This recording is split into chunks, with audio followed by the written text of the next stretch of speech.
அதான் 41 பேர் செத்ததுக்கு 40 நாள் வெளியே வராதவர் வெளியே வந்திருக்கிறாரு 41வது நாள். அதுதான் இந்த 41 பேருக்கு ஒரு நாளும் உட்காந்து வீட்டில் எழுதிருக்கிறாருன்னு நான் பார்க்குறேன். ஆதவ் அர்ஜுன் ரொம்ப பேசிட்டீங்க.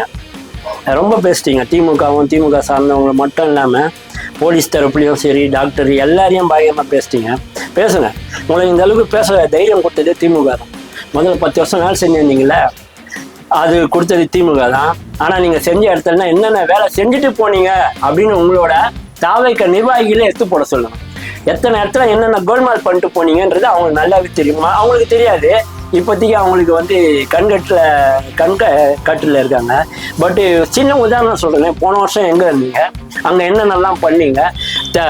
தலைவர் இருக்கிறார்ல, ஒரு கட்சியோட தலைவர், எழுச்சி தமிழர் திருமாவளவன், அவரை மீறி என்னென்னலாம் பேசுனீங்க? அவர் தான் வெளியிடணும். அவரை மீறி அங்கே இருக்கிற துணை பொதுச் செயலாளர்கள் எல்லாருக்கும் பிரச்சனைகளை ஏற்படுத்துந்து, துணை முதல்வர் கேட்டு அவங்க கட்சிக்குள்ள உட்கட்சி பூசலை ஏற்படுத்துந்து, இதெல்லாம் பண்ணிட்டு நீங்கள் போனீங்க. பிரசாந்த் கிஷோர் கிட்ட என்ன பண்ணீங்க? இப்போ கூட்டம் போய் வச்சு என்ன பண்ணிட்டு இருக்கீங்க? பயந்து ஓடிட்டாங்கன்னு சொல்லிட்டு, யார் கலைஞர் இறந்தப்போ அவர் பயந்து ஓடிட்டாருன்னு சொல்லி அவங்க வரலாறு தெரியுமா? நான் வயிற்றுல குழந்தை இருக்கிறப்போ என் பையன் வருவான், அவன் பயந்து ஓடுறவன் கிடையாது. அவன் கருணாநிதி பையன் வர வச்ச அந்த மிசா சட்டத்துல தான் பெத்த புள்ளிய அமுச்சு வச்சவரியா கலைஞர். அவரு புள்ள போய் பயந்து ஓடுறவரா? நீ சொல்றதுல நியாயம் இருக்கா? அவரு ஜெயிலில் உள்ள மிசா சட்டத்தை அடி வாங்கி சாவரப்போ 2 பேர் செத்தானுங்க. அப்போ யாரு? என் தலைவரோட புள்ள சாவக்கூடாதுன்னு 2 பேர் வடி வாங்கி செத்தாங்க. இவருக்கும் சம்மாடி. இப்பயும் பார்த்தீங்கன்னா உங்களுக்கு தெரியும், அந்த உடம்புல அந்த தழும்பு, இந்த காலர்லாம் தூக்கி போடுறாருல, அதுக்கெல்லாம் காரணம் மிஸ்ஸால் அடி வாங்குறது தான்.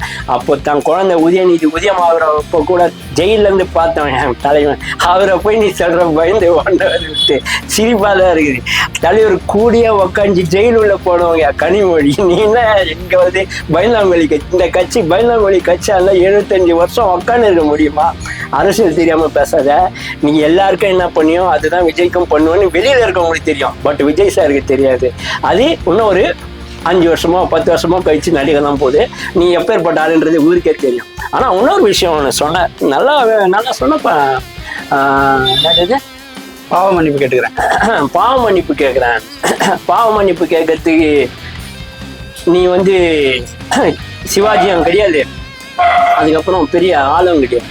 நான் என்ன சொல்றேன்னா, பாவ மன்னிப்பு கேட்கறதுக்குன்னு ஒரு ஆள் இருக்கு, மன்னிப்பு கொடுக்கறதுக்குன்னு ஒரு ஆள் இருக்கு. நீலாம் வந்து துரோகி, புரியுதா? இங்கேருந்து கற்றுக்கணும் போனீங்க கண்டி. இங்கே ஒரிஜினல் எசன்ஸ் நிறைய இருக்குது.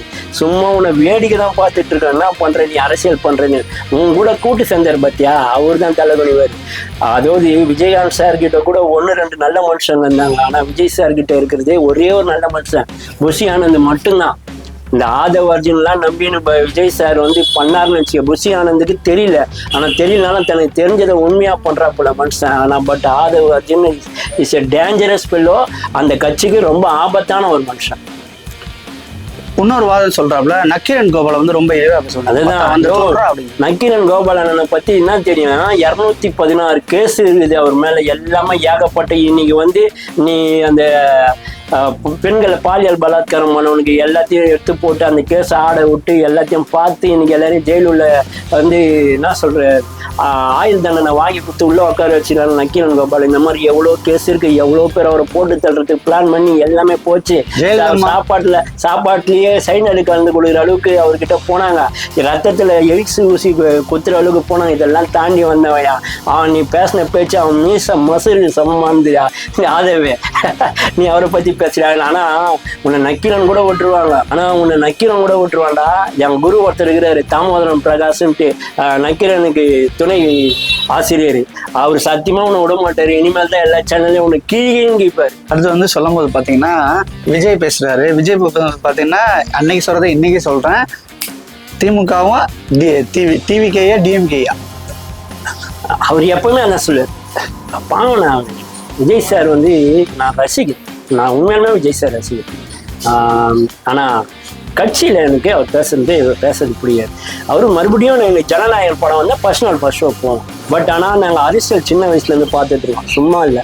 நாங்கள் கலைஞர் அரெஸ்டையும் பார்த்தோம், நம்ம ஸ்டாலின் அவர்கள் வந்து சைதாப்பட்ட கோர்ட்டில் இது ஆனப்போ அப்பயும் அடி வாங்கி அங்கப்பட்ட எல்லாமே ஜெயலலிதா அரசியல் செக்ரட்டரியேட்லேயே நாங்களாம் வந்து ஊறி போயிருக்கோம். ஸோ இவ்வளோ அரசியல் பார்க்குறப்போ விஜய் அண்ணன் கூட இருக்கிறவங்க சரியில்லைன்றது இப்பயும் சொல்கிறேன். 2ஆம் கட்ட தலைவர்கள் மறுபடியும் சரியில்லை, அவங்க பேச்சுகள் சரி கிடையாது. அண்ணன் இந்த இடத்துல வந்து கரெக்டாக பார்த்து அவர் அரசியல் பண்ணணும். எடுத்த உடனே வர முடியாது.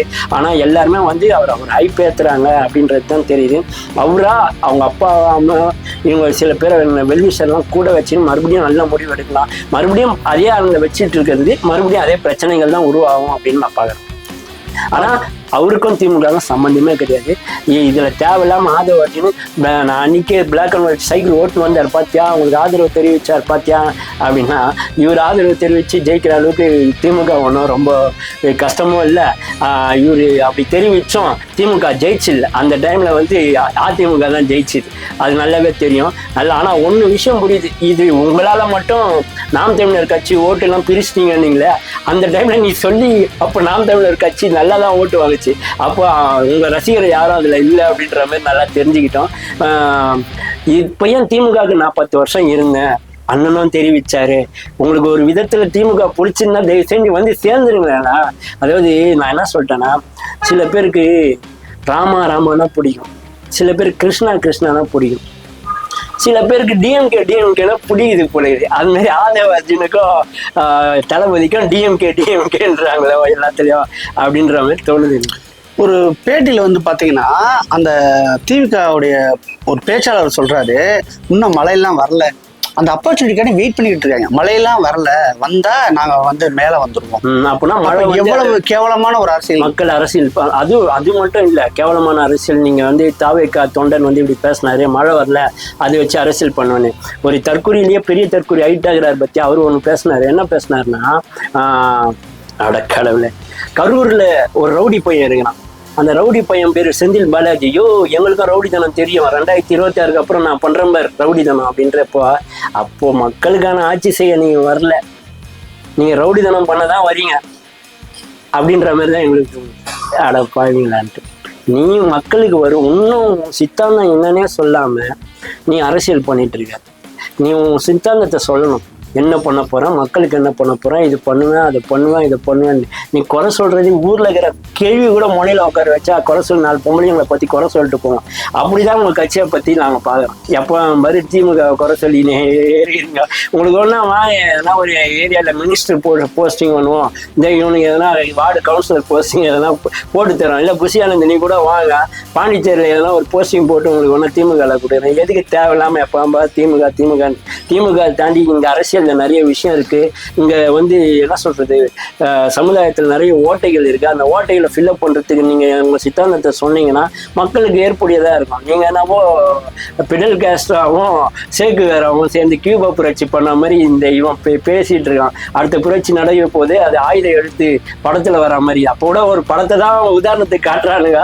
பிரபாகரன் போட்ட சண்டையா இருக்கட்டும், கியூபா புரட்சியா இருக்கட்டும், நாசால நடக்கிற பிரச்சனையா, பிரேசில் இந்த மாதிரி இங்கிலாந்துல நடக்கிற பிரச்சனை, இந்த மாதிரி ஏதோ ஒரு புரட்சியை சொல்லிட்டு போகலாம். ஆயுத எழுத்து பிரச்சனை படத்துல இருக்கிற சூர்யாவோட இதுவை சொல்லிட்டு போறாங்க. இவங்க எந்த அளவுக்கு இவங்க ஆட்சி அவங்களோட அது தாட் எப்படி இருக்கு பாரு அப்படின்ற மாதிரி தோணுச்சு.